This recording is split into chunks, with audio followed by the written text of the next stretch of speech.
બંધાઈ ગયો આત્મજ્ઞાન થયા પછી પણ દેહના જે બંધાણા છે ને એ ભોગવવા પડે અને ભોગવવો પડે, એમાંથી કદી કોઈ છૂટી હીગું નથી.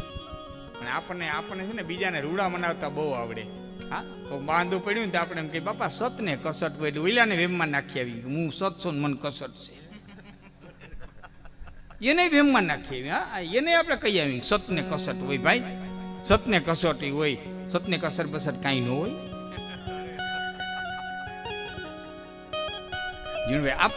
હું દાખલા થઈ કહું, કસોટી કેને કરવી? કસોટી એટલે કસોટી કેને કરવી પડે?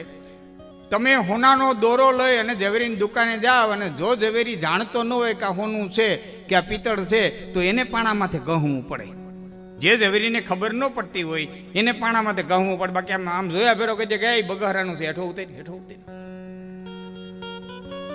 એને પાણામાં ગહવું ન પડે, એને કસોટી કરવી ન પડે. તો જેને ખબર નથી કસોટી કરે, ઓઈલો તો તનકી જાને મનકી જાને જેટકે ચોરી, એ શું કરવા કસોટી કરે? એને હું દંડ દેવાની તાકાત નથી, કસોટી કરે.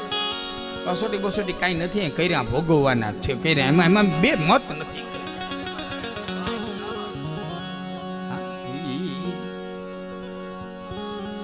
હું મિહાડો જાહેરમાં ઘણી વખત બોલ્યો છું કે આ દેશને જાજા શાસ્ત્રો દેવાની જરૂર નથી, આને એક જ લીટી દેવાની જરૂર હતી.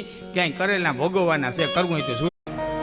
મને બહુ ગમે છે આ પ્રસંગ. જ્યારે કહું ને ત્યારે મને શેર લોહી ચડે છે આ પ્રસંગ કહું ત્યારે.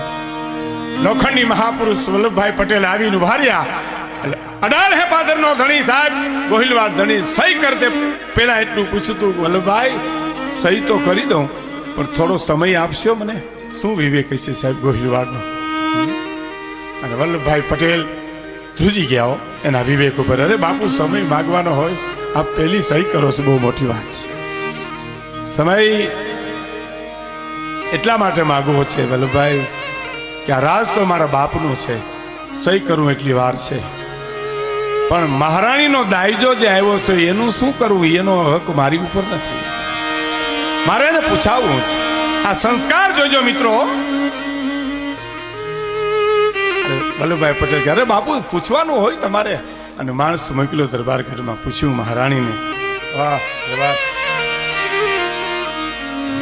કે મહારાજ કેવરાવે છે કે રાત જાય છે, દેશ આઝાદ થાય છે અને તમારા દાયજાનું શું કરવું એ પૂછે છે.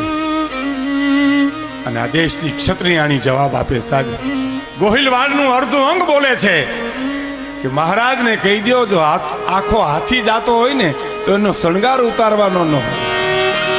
એ તો હાથી તો શણગાર હોતો દ્યો તો હાથી કહેવાય, તો જ રૂડો